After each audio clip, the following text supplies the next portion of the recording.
Topics. I have been trying to work out what to talk about, and my list is so long of actual subjects, like specific videos that I could make about things, because I've got lots to say about bass and guitar and sound and acoustics and electrics and stuff, that I got completely overwhelmed with knowing where to start. And I learned in the other video that I never finish my sentences, so there's a full stop. And here's another one. So, topics I can talk about, stuff I know about and stuff that I think you might want to hear about, learn about, hear my opinions on. Here's some facts, not just opinions. So, answer in the comments below on this here YouTube thing, or on this Facebook thing, or this Instagram thing, because it's been posted across 3 different platforms. And Twitter, but then you can't see it on Twitter, you have to...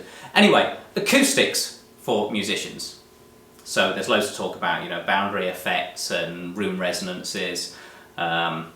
Electrics for musicians, so everything from pickups to impedance and power handling, output, things like that. Conventional guitar cab design, so actually talking about how the speakers are designed, how the cabs work, you know, what actually is going on. Same thing for bass cabs. Bass cabs generally a lot more complicated than guitar cabs on the face of it, but then what's going on is a lot weirder in guitar cabs in many ways, but then some bass cabs are like that as well. Then barefaced guitar cabs and what we've innovated and why and the results of that. Barefaced bass cabs and our innovations there. Obviously we've been doing that a lot longer than the guitar cabs, but yeah, they're both equally innovative. Barefaced guitar cabs and actually showing you what they sound like. Those videos, a little more complex because I've got to set up another mic, and when it comes to guitar stuff I have to have someone who can actually play guitar competently, not me. But that's really, you know, stick a mic in front of it, you can hear how it sounds, you know, not that little mic up there. Barefaced bass cab demos, I can demo them. We have many basses. I can play bass in lots of different ways. You probably wouldn't want me in your band though, because I'll try and, you know, do it my way. Then videos. Now these are where it's going to get more complicated. Ooh, a bit of a grounding issue on that bass. Videos where we demonstrate the acoustic benefits of the cabs, the power handling benefits of the cabs. That's going to be interesting. You know, I guess we're going to have to really thoroughly soundproof this room and get a Marshall 412 in here and crank it up with a dB meter and go, look how loud our thing is, or look how you can't hear that when you're standing in the wrong place, or look how much better the dispersion is. Maybe we'll set up a whole band in here and show that off.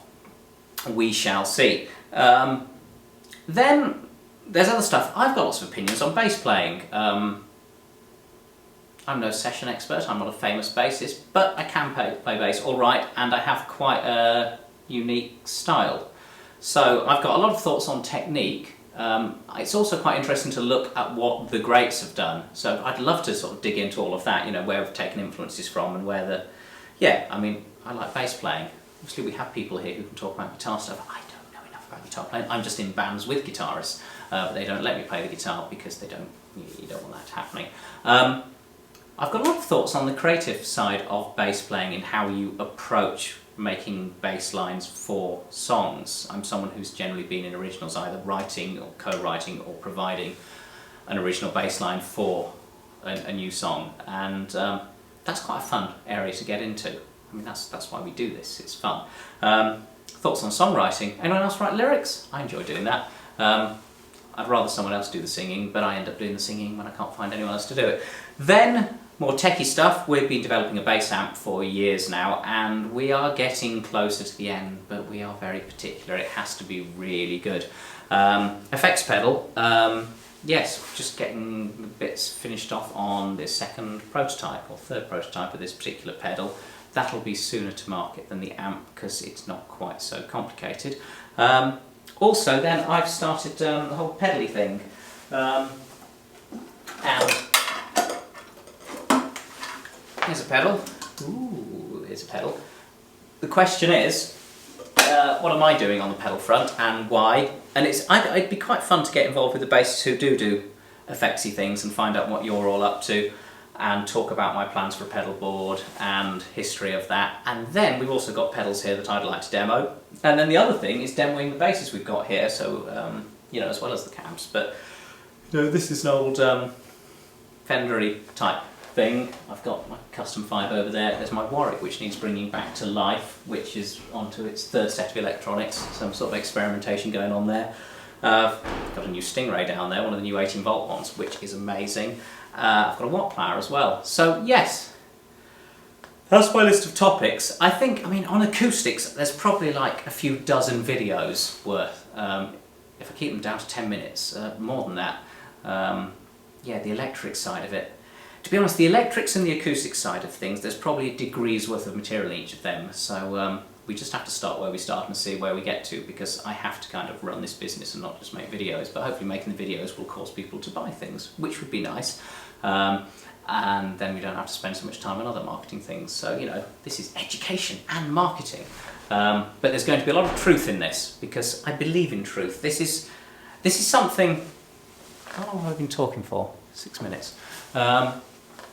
This is something I really have come more and more obsessed about it in recent times, and realising that if I wanted to make loads of money, I wouldn't be doing this.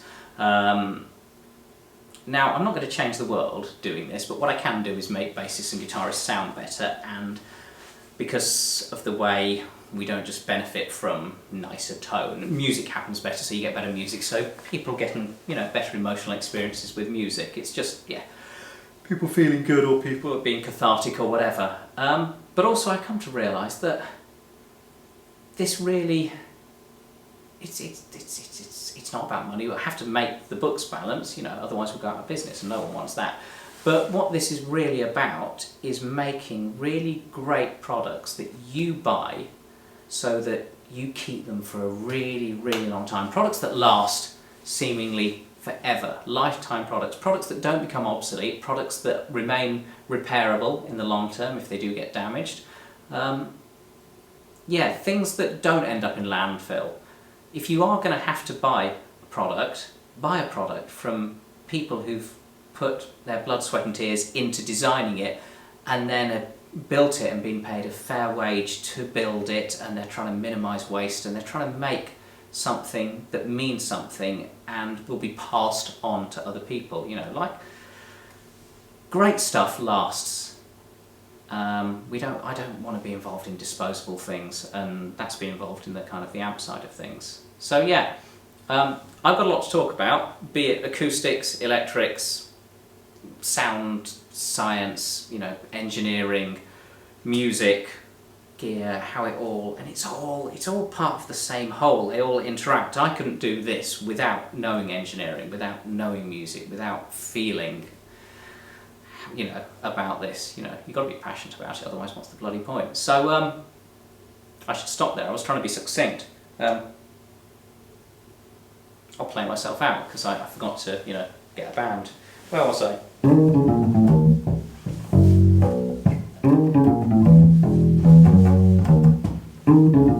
Quite interesting playing this with flats rather than rounds.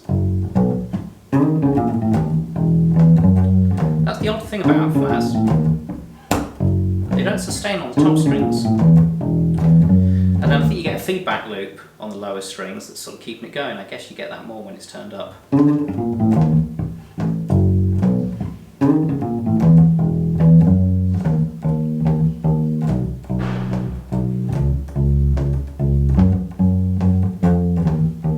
you tell I like Sly and the Family Stone and Larry Graham?